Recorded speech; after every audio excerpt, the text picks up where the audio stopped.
watching Reason and Theology Live. The show concentrates on theological topics, historical matters, and philosophical problems with content ranging from introductory material to in-depth examinations. And now, your host, Michael Lofton. And we're back, everybody. Your host, Michael. On a Friday evening, we are talking about Erick's new book, Melchizedek and the Last Supper, which you can find a link to there in the show note, the description to the video. So definitely go and check it out. It takes you to Amazon, and you can purchase a copy. And this will, wet your whistle until the papacy book comes out, too, which I understand everybody's eagerly waiting as well. But before we dive in, welcome back to the show, Eric. How are you? Thank you so much. Glad to be back on. I was on, I think, a couple days ago, but what was it? It was Jonathan Prejin, right? Yeah, Wasn't it? Yeah, Prejin. Yeah, he's. We'll hope to do a second time because it was right. A second round table because it was so much information. But right, and we were limited on I think an hour, and so there's going to be a round table with him, yourself, and Nathaniel McCullum. Yeah, I believe. Yeah, so that's going to be interesting. Yeah. East-West metaphysics kind of discussion from what I recall. So y'all look forward to that. I think that Reason and Theology might be responsible for bringing that back into view. With so many people. So many people are looking into this. From both sides. For a while there, it was Jay Dyer, and everybody was just listening to Jay Dyer, right, and not reading any philosophy in the primary sources. Yeah. But now I think, Reason and Theology's got the perfect climate to see, just what is actually there. And that's exciting. Yeah, it is exciting. And to me, I think those kinds of issues don't ultimately get to the heart of the differences between Catholicism and Orthodoxy, because at the end of the day, these metaphysical questions haven't been settled definitively in Catholicism, so they're open for revision and reform in the Catholic Church. Therefore, there's no definitive, diametrically opposed barrier or contradiction here between Catholicism and Orthodoxy. I think really where it's at is the papacy, which is what you focused on, your work on. So I'm really looking forward to the book. In fact, when is that one coming out? Yeah, so it was, I handed the manuscript to Emmaus a long time ago. Right. And of course, I handed in like 1,000-page document. So right. We really had to shorten it down. Mm-hmm. It was peer reviewed. They sent it off to somebody who I didn't know, and the person didn't know who wrote the manuscript to kind of keep it fair. Mm-hmm. And then they agreed to publish it. The red line editing took a while, but I was expecting it to come out much earlier. Mm-hmm. And, so I kind of like maybe opened my mouth a few times too quickly back in 2020, 2021. But as Emmaus tells me, the guy I'm working with, this is an important work, so we want to make it special, make it look right, make everything, look like it's been sort of like you don't want this to look like just an average book. So, but everything's done in terms of the text now, and so it's just right now it's just in waiting for print. And I guess because of all the things that have been going around with COVID, and so all their books pretty much have been delayed, like extra 14 weeks in the line at the printer. So we're expecting May, June for like the final, publication. So I'm looking forward to it because I'm telling you, that's going to be the main thing that I recommend people read, or at least the first thing that I'm going to recommend they read when it comes to the papacy.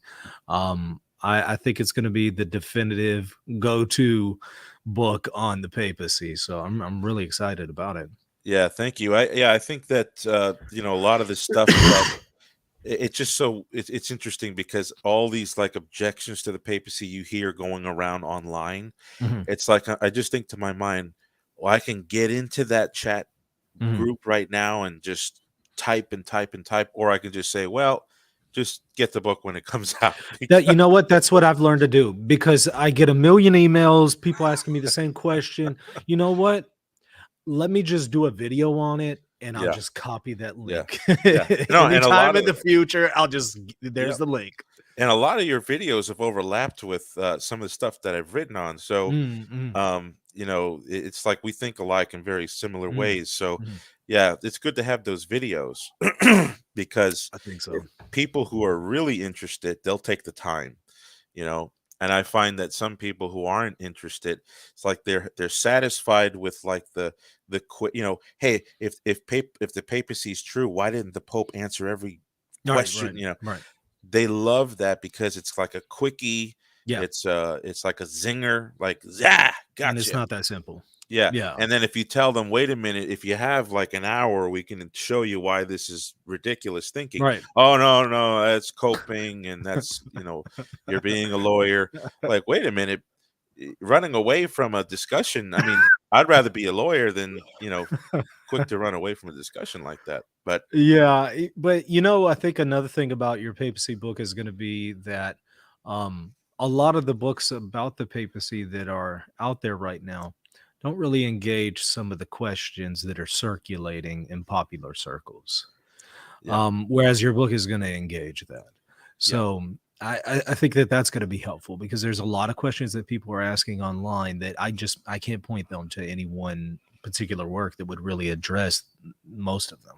yeah, yeah. I don't imagine. I mean, I hope I hope there's going to be a lot of purchases, but I don't imagine there will be because I'm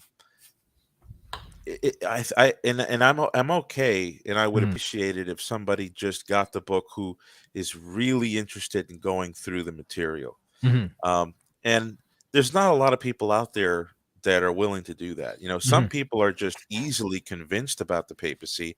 Yeah, They don't want to read a book like that. They just right. want to read a book like, something far more easier. Mhm, And the Orthodox that are just trying to look at things from one side, they don't want to read a book like that. right. So I'd imagine the readership might be small, but at least it'll be there for them, you know. Oh no, I feel like it's going to be more than a small amount of people. I don't know. At least that's the impression that I get in Yeah, the circles that I I'm hope on. so. So I hope we'll so. see how the But proof yeah, will be in the pudding. in the Yeah, meantime, I came out with this smaller one, yeah, yeah, yeah. and this is actually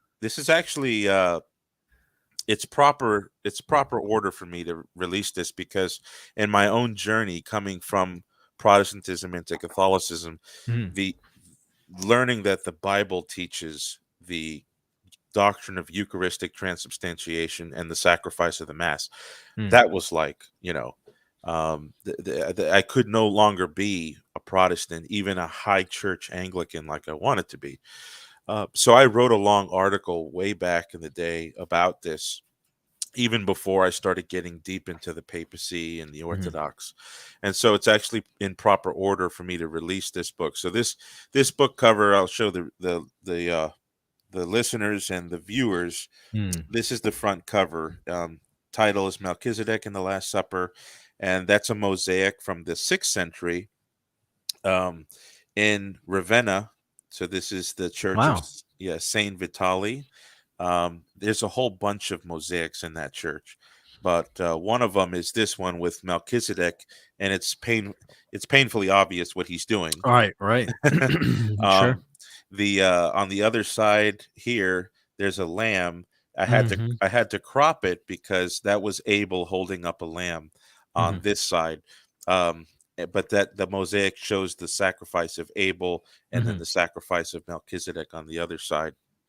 And so the book really it's very, I mean, a ton of this stuff. You're an mhm, Old Testament mhm, guy, so mhm, um but really the book is simply out to show that the Old Testament scriptures themselves mhm, predict the expiration of the Sinai program.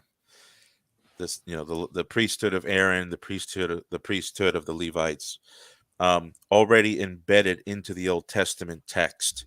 Like the author to the Hebrews, who I think is, I'll just say St. Paul from here on mhm, out. mhm, I believe that he teaches that if you just understand the Melchizedekian prophecy or the typology, which is just tiny, Yeah. only Right. comes up for a few verses in Right. Genesis and then another time in Psalm 110. Right.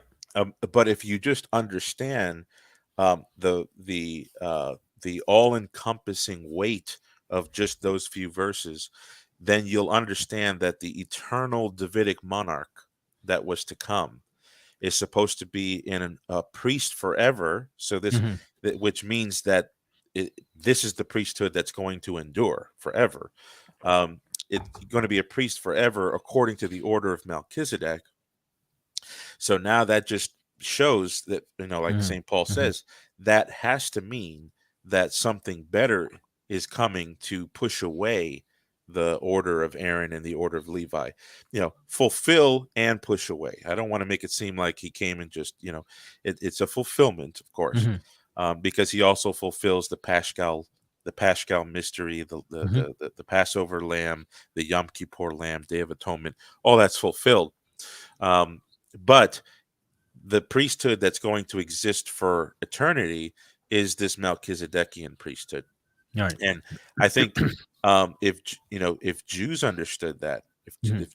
it's really tough, because if you read the commentaries in the Targum and the Talmudic commentary and some of the Jewish scriptural commentaries on Melchizedek, it's vast. There's Hmm. an angelic interpretation. There's the Qumran interpretation of Melchizedek, which, interestingly enough, comes very close to the truth. Right. Um, but and even the fathers speculate on Melchizedek, on who he is. Like even John Bergsma, John Bergsma, and Dr. Brian Petrie, Hmm. uh, they think that he's Shem, one of Yeah. Yeah. and I'm open to all of those things, but I really kept myself limited to just what the New Testament and the Old Testament are saying about Melchizedek. Let me ask a quick question here to Yeah, interject something. So you mentioned the Qumran community. Oddly enough, we must think a lot alike, because I actually was just kind of thumbing through the Dead Sea Scrolls the other day and came across a document called the Melchizedek document. I started looking through it and saw incredible similarities between what the author of this document sees as far as the role of Melchizedek. He sees him as a divine figure. He sees him, of course, as a priestly figure. There's a lot of things that he sees about this figure that resemble what we see in the book of Hebrews. And so it seems like there was this first century backdrop that the readers would have possibly been familiar with when they read Paul's epistle to the Hebrews. And this could be it. I don't know if you go into that in the book any. so I don't, and the reason why is because as soon as you take a scoop, it's Mhm, kind of like chocolate chip cookie dough ice mhm. cream. If you buy some of those, like, those half pint size, you take a scoop, and it's like, well, Mhm. you can't just take one scoop. If you just take Right. one scoop into the Jewish Yeah. commentary, it's like Yeah. you comb through, because they're not exactly one minded on Sure. Melchizedek.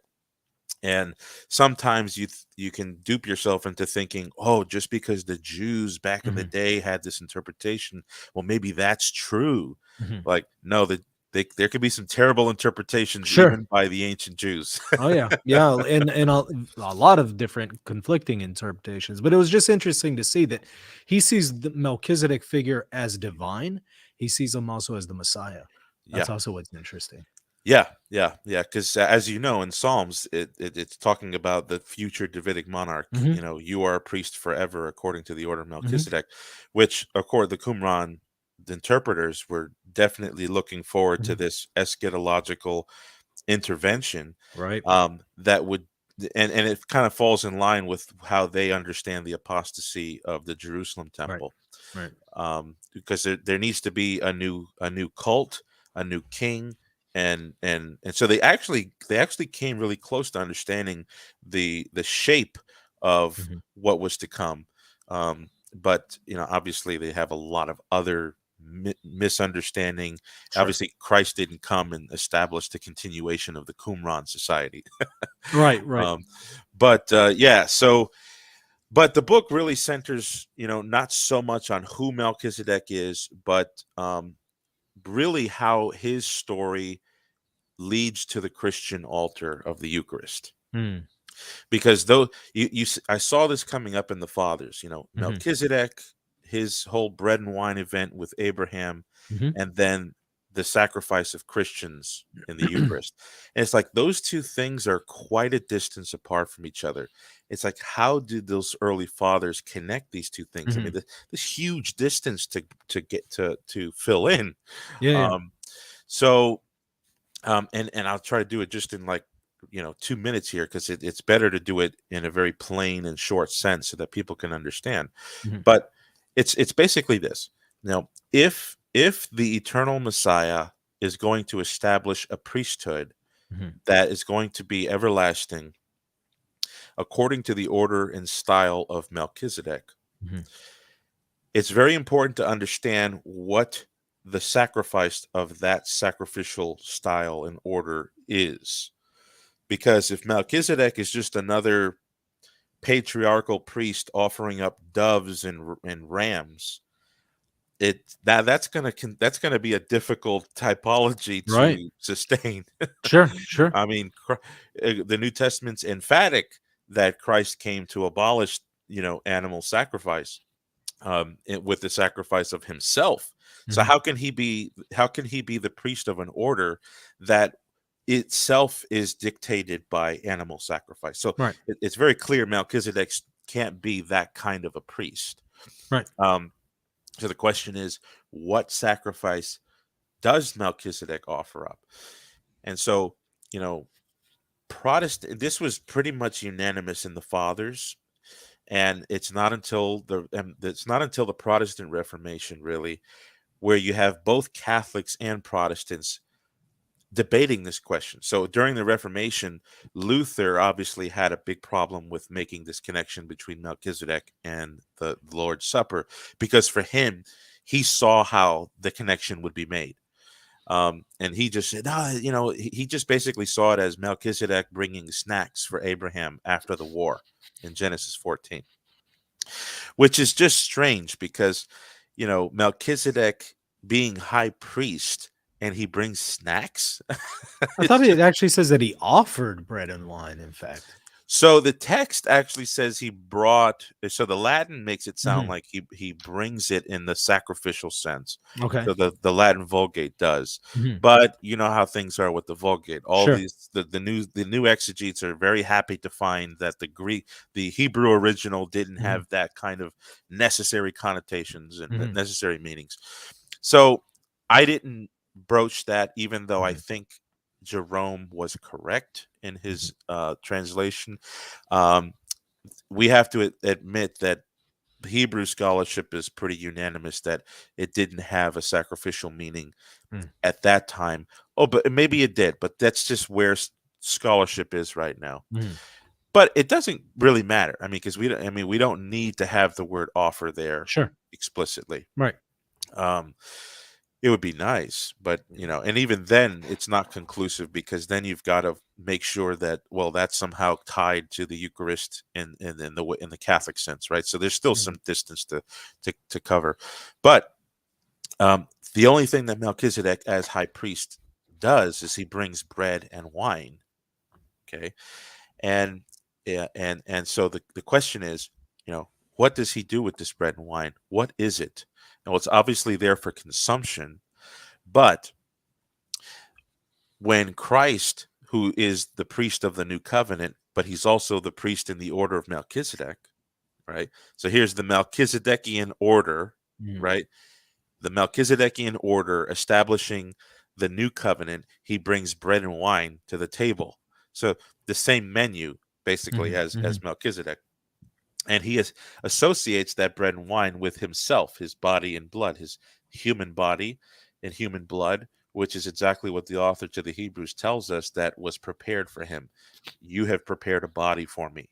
And that's the sacrifice of the new covenant. So the question is, okay, it's very clear that Melchizedek is a priest. It's very clear that he can't be just another priest that offers animals up, because then Christ would have to continue that. Because that's the way that the author to the Hebrews argues. The animals that were sacrificed and the cereal and all the other cakes that were sacrificed and the Aaronic and Levitical priesthood, that dictates what the Aaronic and Levitical priests offer. And if you change the sacrifice, then you're changing the whole law. Hmm. Well, Christ comes and brings the new law, the new covenant, according to the order of Melchizedek. So it's very important to understand what is driving the Melchizedekian sacrifice. And it's just a tsunami there waiting to crash down. And it just takes a little bit of effort to see the connections that, Melchizedek clearly brings out bread and wine as the high priest for Abraham. Abraham pays him a tenth of all his possessions. It's a very priestly act. The author to the Hebrews even says that the Levites were enclosed within Abraham when he did that. So it shows that the Melchizedekian high priesthood has to be superior. So whatever Melchizedek's doing with that bread and wine has to pertain to his priesthood as the high priest. Well, Christ in the same order brings bread and wine in the establishment of the new covenant. So it's very clear that that's what Christ is doing. But the problem is there's only one sacrifice in the new covenant. There's not two. There's not like bread and wine and then a numerically different one, Christ's body and blood. So what the fathers teach, and I think it's very implicit in the New Testament, is the bread and wine of Melchizedek and the body and blood of Christ merge to be the same thing. And so that way we maintain the unity of the new covenant sacrifice, which is Christ's body and blood. And we can maintain the Melchizedekian nature of Christ's priesthood, which has to have that offering of bread and wine. And I spent hours scouring the scholarship on this. And even John Calvin came out and said that the fathers were ignorant and blind, but they did make this connection. So he admitted that the church fathers all made this connection. He just thought it was silly. And so, if anybody, is so the book is written for Protestants who, they like to say that they're governed by not just scripture, but the help of history, the help of the fathers. Well, this book it's a really good compendium of what the church fathers, all the way from St. Clement of Alexandria, all the way to St. Alcuin of York in the 9th century, on how this was a consistent belief that not only was Christ and Melchizedek, not only was Christ making the bread and wine one with himself, his body and blood, but that he commanded the apostles and the churches to continue to do this. And this is why fathers like St. Augustine flippantly, they don't even feel like they need to explain themselves, because they understand that their audience is going to be so familiar with it. He just says, oh yeah, Christians are Melchizedekian priests. Christian priests are offering the sacrifice according to the order of Melchizedek. It's like, wow, like you can only get there with one set of implications. And it has to be that altar sacrifice of the Eucharist is the body and blood of Christ, which is one with the bread and wine of the Melchizedekian symbolism. And that's it. That's really the whole book in a nutshell. So where does the sacrifice in Malachi that's spoken of there, Oh, yes. that's of course going to be everywhere in the world, where does that factor in? And also the Didache that quotes it and Yes. speaks of this in the new covenant, where does that factor in here? Yeah, I was just looking for one of my Bibles. I have like 14 or like 40, Yeah. 14 different spots of my house. I can't find one right here. But yeah, Malachi 1:14, I think. Yeah. Where Malachi is foreseeing the time where there's going to be a sacrifice offered from the Gentile world, and that's going to be pure. And And that's going to be something that will be from the rising of the sun, which is kind of another Hebrew way of saying that this is going to be the perpetuum, the Mhm. sacrifice that's going to be perpetually offered up. And it's prophesying a time when this will come. Well, the early Christians, like you mentioned, from the DDK going forward, they all took that as the Christian supper.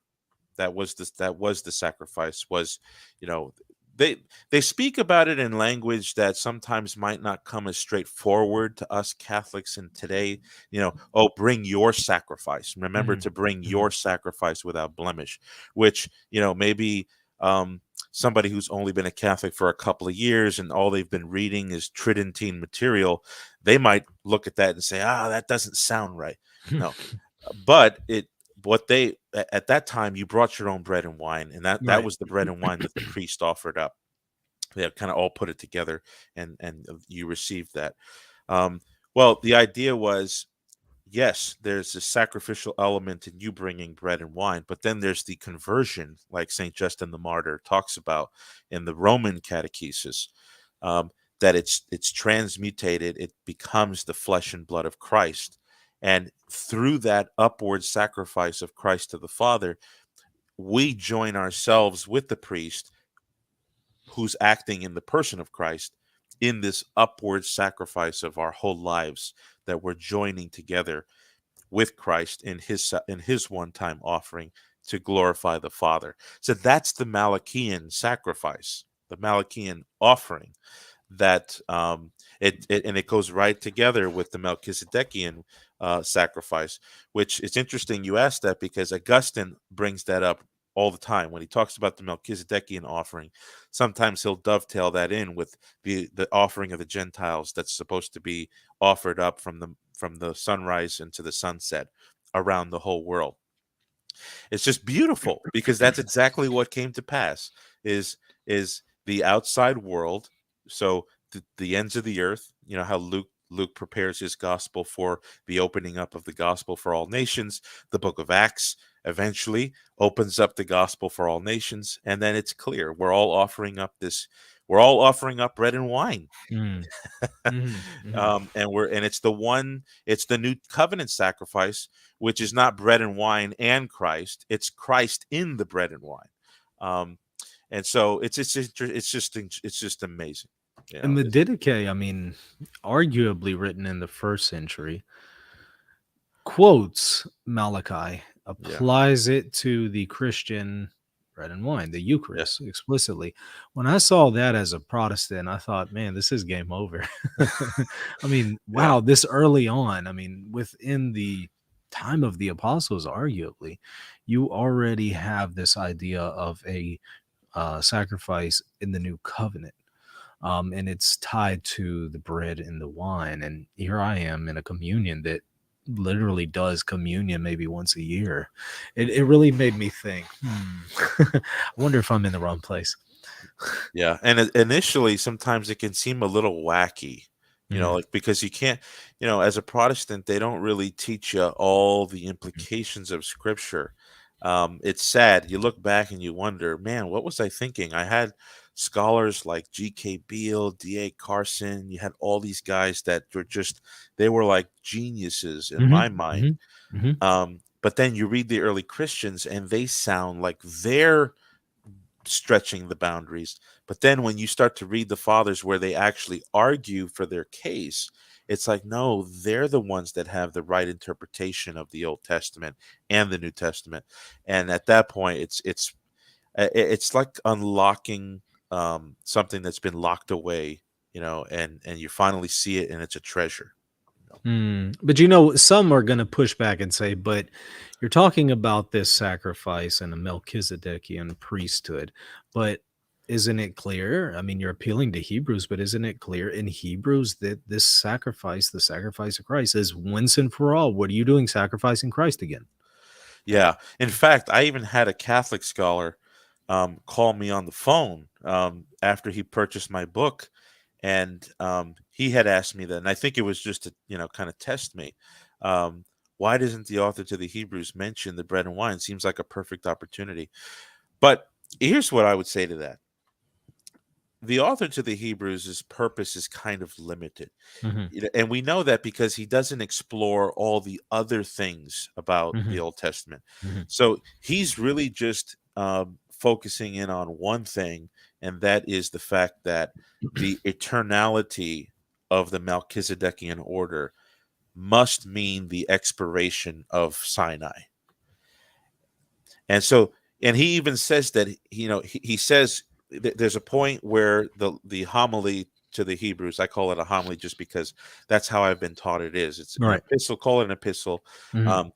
He makes a break where he says, all right, we're going to move on to bigger things. We've been talking about the milk and basically the elementary principles of the Christian faith, like repentance, faith, laying on of hands, baptisms, judgment, and resurrection from the dead. Then he says, now we got to move on.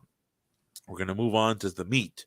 And that's when he brings up Melchizedek. But then you'll notice if you read 7, 8, 9, and the listeners and the viewers can read Hebrews 7, 8, 9, he actually says he's not going to go too much into it because Mhm. it's too much for them to really hear.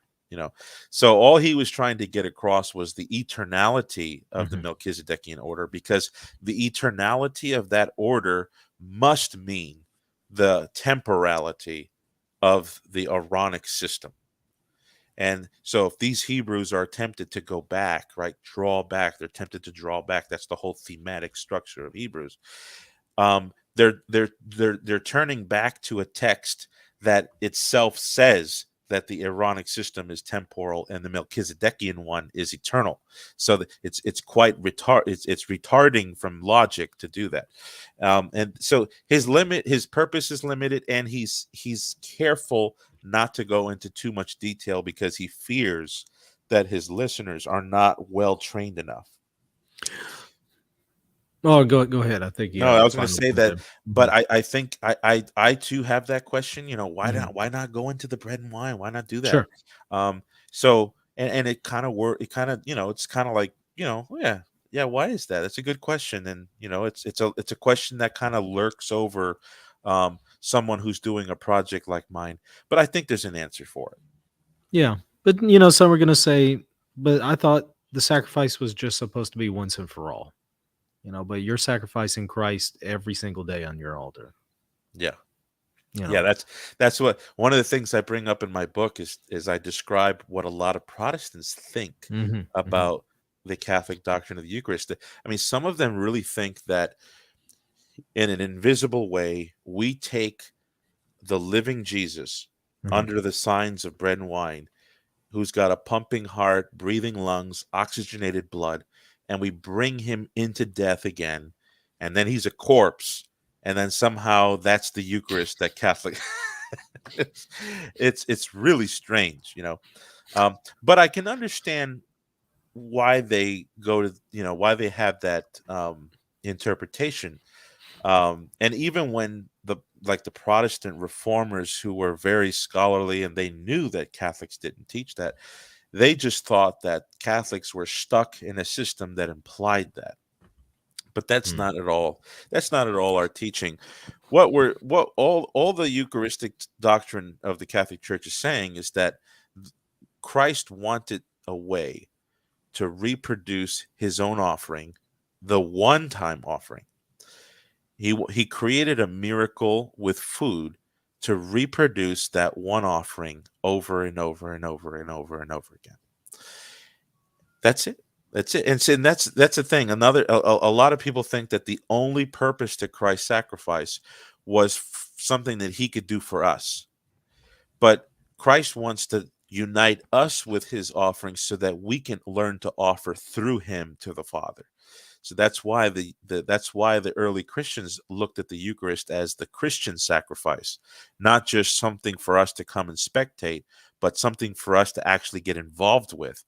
And so that's it, it's definitely not a numerically different sacrifice each time that the mass is offered. It's just the one sacrifice of Jesus. The body that Christ rose from the dead in has been intact at the right hand of God forever. It's He's never undergone death naturally in his body, ever after his resurrection. So Yeah, that's the short answer to that. So what is the big takeaway that you would want your readers, Catholic or Protestant, to really take away from the book? Yeah, well, I mean, the first thing I would like people to understand is that this is basic Christian teaching. Like, this was axiomatic for guys like Cyprian of Carthage, um, Augustine of Hippo, St. John Chrysostom, Cyril of Alexandria. I mean, Cyril of Jerusalem. I mean, all these guys are like big name Christian writers. They represented the Christian world at that time. I mean, Cyril of Jerusalem he's representing the Jerusalemite catechesis. You've got Augustine representing the African catechesis. You've got Chrysostom representing Antiochian and Constantinopolitan catechesis. I mean, these guys are all over the place, and they're well revered in their day. Maybe not St. John Chrysostom at the time, but that's a story for another day. So I would like the readers to understand that this is basic Christian teaching, and it's essential to know in order to understand how the Aaronic system can be just set aside. Like, how do we really set that aside? I mean, that was an institution that God made. The whole Sinai legislation was divine. That was a divine institution. So, how did the early Christians, when Paul was in the synagogue going back and forth with the Jews, what was he arguing? He was arguing that the Old Testament itself foretells the expiration of the Aaronic system, and Melchizedek is at the center of it, and we know that because the author to the Hebrews definitely wrote around the circle of Paul, because at the end it talks about how they're in the person's in chains, and that there's some association with the circle of Paul and Luke. Obviously, that's why a lot of people think Paul wrote it. So Melchizedek is right at the heart of this matter of the new covenant, and what are Christians going to do now? We used to have the Aaronic system, the Levitical system, the temple cult. We used to have all those things, but what's the case now with Christians? Well, the Christians need to know that what we do every week with bread and wine, that is actually the Melchizedekian typology promised in the Old Testament, that foretold the Davidic monarch would be this priest to give himself through bread and wine in his body and blood to God the Father. So what we're doing is immensely tied with the Old Testament message. And so I want my readers to take away that the Bible itself entails transubstantiation, because you can't have bread and wine and Christ's sacrifice merged together without that doctrine of transubstantiation. You've got to have that. What the Protestant reformers in like England and in Geneva were trying to do with coming up with a tertium quid mystici corporis symbolon, this symbolic mystical body on the altar, which enriches the mystical body on earth, and then there's the physical body in heaven. It's just crazy. The best thing that solves the puzzle is the Catholic doctrine of transubstantiation. So that's really what I want the readers to take away. That you don't need to just focus solely on church fathers. You can actually go into the Old Testament and get an implication for the Mass. This is a question from Charlie K. And by the way, go ahead and put your questions there in the chat. I see a few, but go ahead and start sending more. Make sure to put them to at Reason and Theology. Charlie asks, was the bread and wine of Melchizedek back in Genesis actually the body and blood of Christ? Yeah, so this is a really good question. I am definitely leaning in that direction. The reason why I didn't come out and just harp on that is because it's not a settled teaching in Catholic theology. If you ask the scope of theologians, I would say the majority of them say that Melchizedek's offering is not the body and blood of Christ.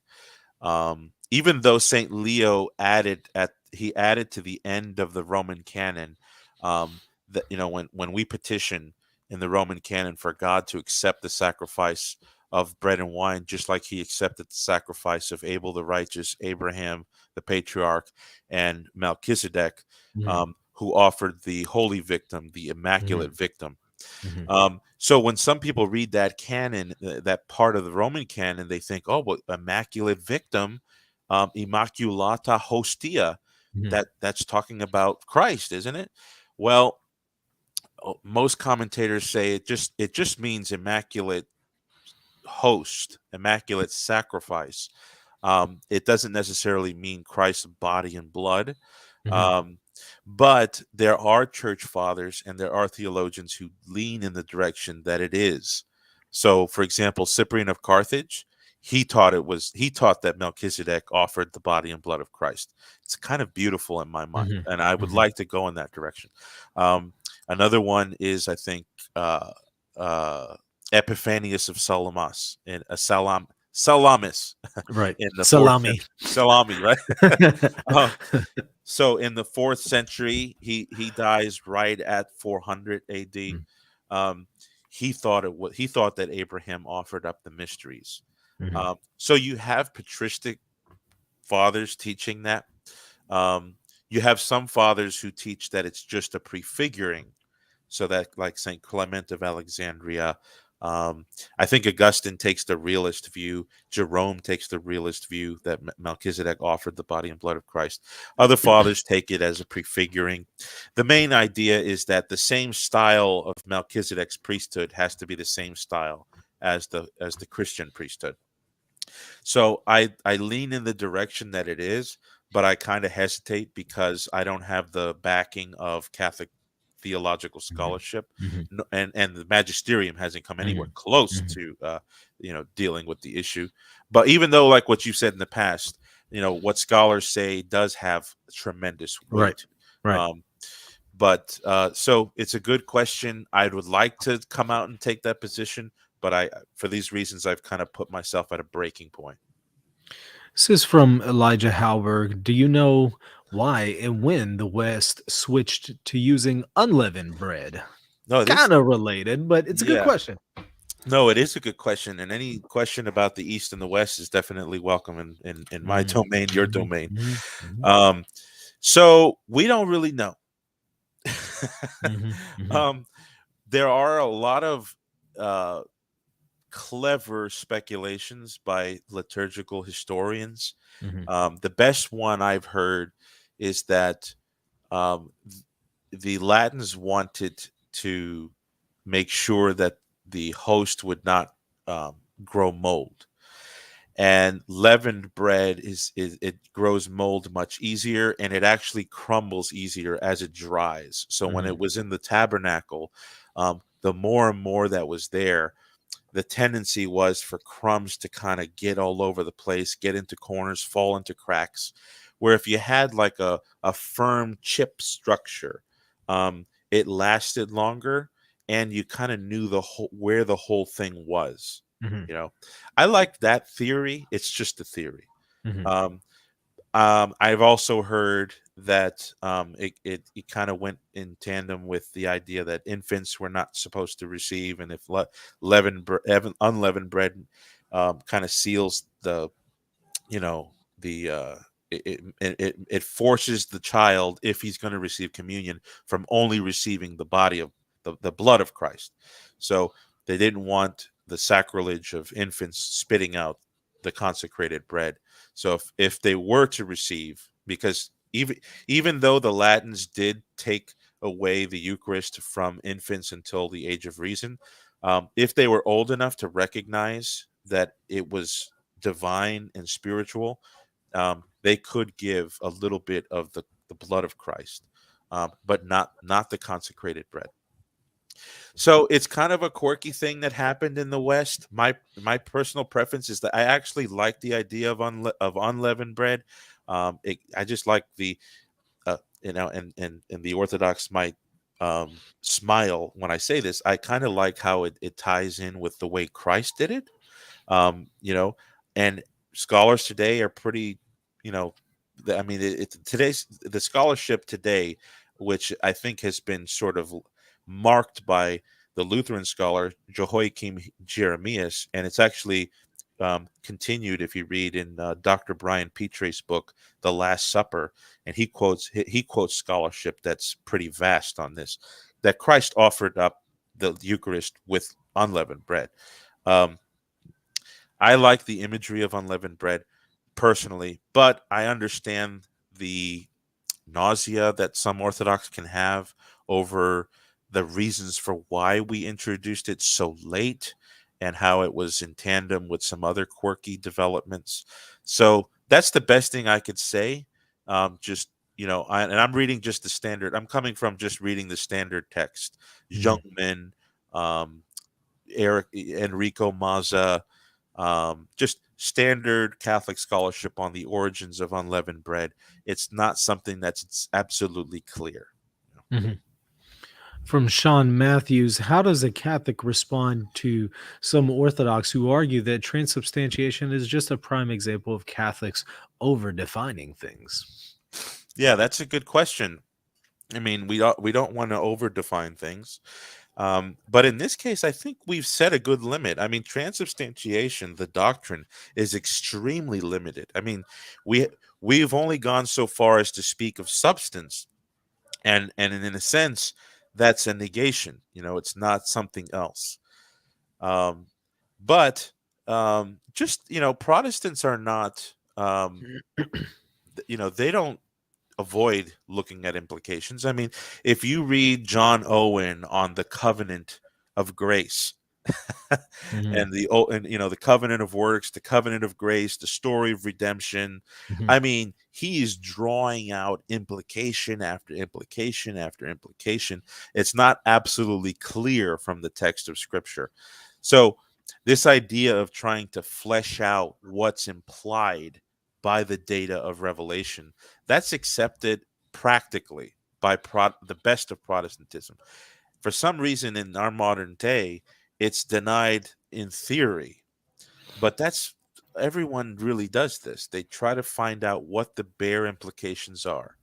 And if you go back to this Melchizedekian imagery, you can't have two numerically separate sacrifices, one of bread and wine and another one of Christ. The new covenant only knows one sacrifice. So if the bread and wine and the body and blood of Christ can't be numerically two, then they have to be numerically one. So the question is, how can they be numerically one? Do they mix so that you have a little bit of bread, a little bit of wine, a little bit of Christ? Or is it what Christ said? This is my body, this is my blood. And I think that if you keep circling around the options, the tsunami weight comes down on transubstantiation as the most convincing and persuasive. This is a fun one. Do you think the tradition of Melchizedek being Shem shows a line of priesthood throughout the history from Adam to Christ? So this actually goes in tandem with the Syriac tradition. I actually document in my book part of the chapter that's a compendium of the fathers.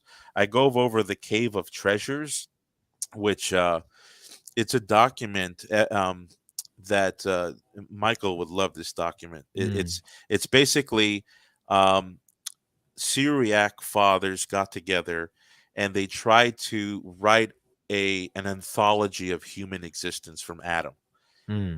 So they're going through the patriarchs, they're going through the genealogies, they've got surrounding history that they've somehow scrounged up from Noah's time, from Jacob's time, from Egypt. It's really fascinating. Of course, scholars today, all they're good for is translating it.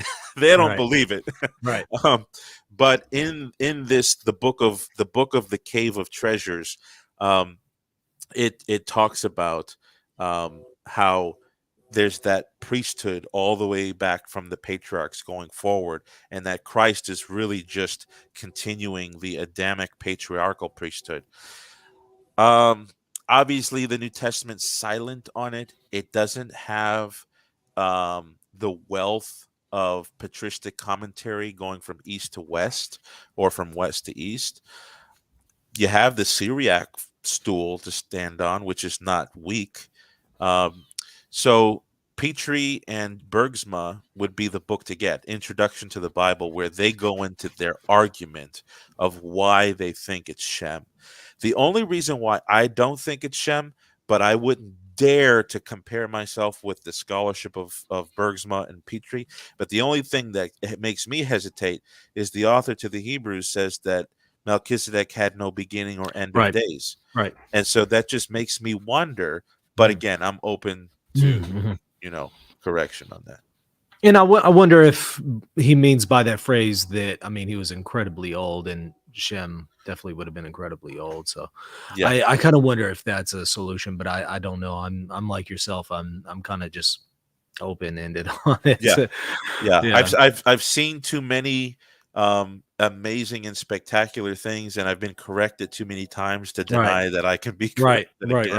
Right. Sure. So this is from Bruno. What is the literal sense of the episode about Melchizedek in Genesis? Was he a Canaanite priest or the chief deity of the Canaanite pantheon? So, like I said, the commentary on Melchizedek is just enormous. If you go to Amazon and type in Melchizedek, you've got a Mormon Melchizedek. You you've got a New Age Melchizedek. Right. Um, I think there was ancient commentaries on Melchizedek that you might as well have a lottery Right. game over which one is correct. So yeah, there's a ton of people who look at Melchizedek and try to say, "Oh, look at this." Tie it together with Psalm 110. We've got this Melchizedekian secret that the Bible's trying to unveil to us. Uh, is he a Canaanite, and was he worshiping to Canaanites? I'd have to say emphatically no, because I hold the Bible. I hold to the biblical text. He was a priest of the Most High God, Mhm. Mhm. El Gabor, Elohim. No, not Elohim, but it's priest of the Most High God. That's obviously the God that Abraham worshipped. Abraham gave him a tithe because he knew that Melchizedek was a priest of the God who took him out of Ur. So I would not say he worshipped any other God but the true God. Let's see. Did any of the popes of the first millennium make the same or similar typological connections between Melchizedek, Christ, and the Last Supper?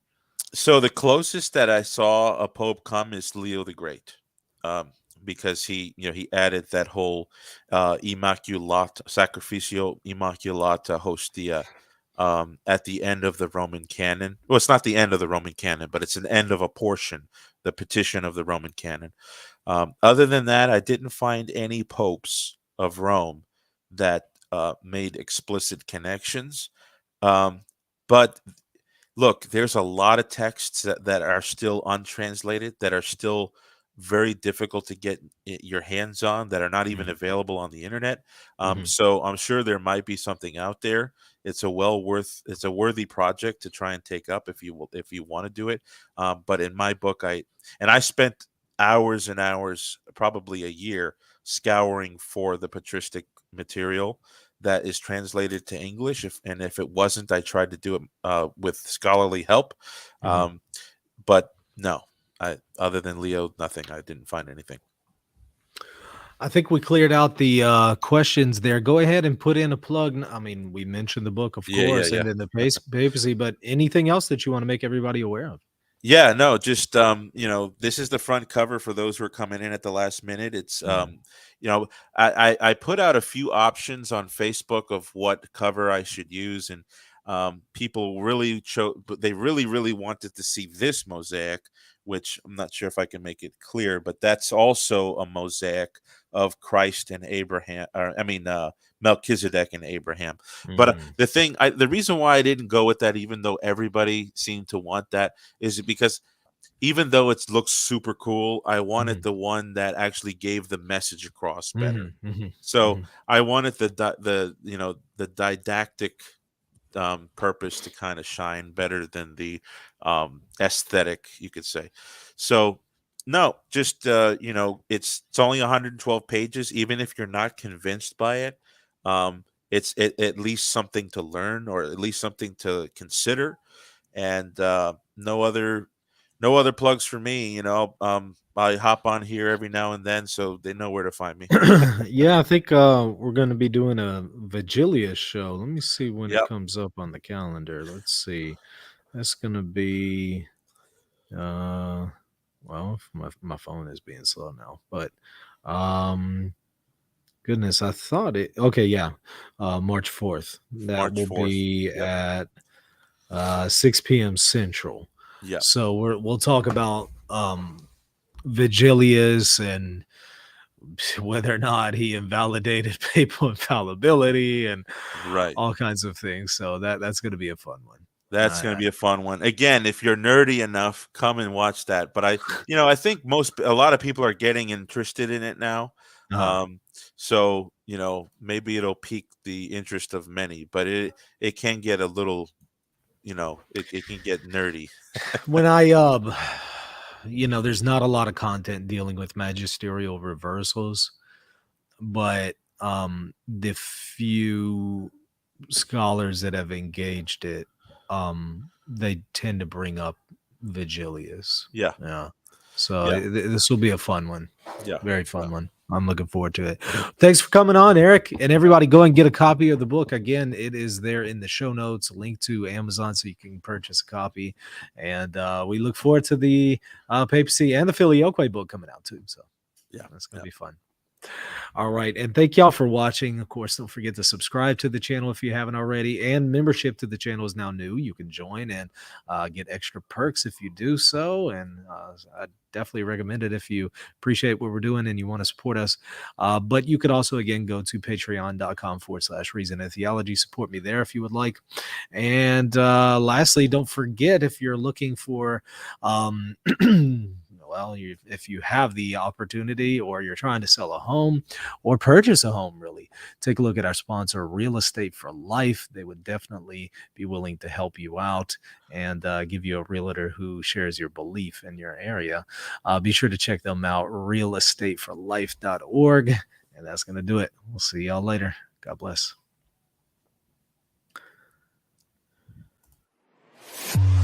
If you're looking to buy or sell a home, office, or any kind of property anywhere in the world, you're going to want to call Real Estate for Life, and they're going to connect you with a Catholic agent. Now, that agent will donate a portion of their commission upon sale, and Real Estate for Life will donate 75% of that gift to a pro-life organization at no cost to you. Call Real Estate for Life at 1-877-LIFE-US1 or text them 248-431-1440. If you care about the pro-life cause,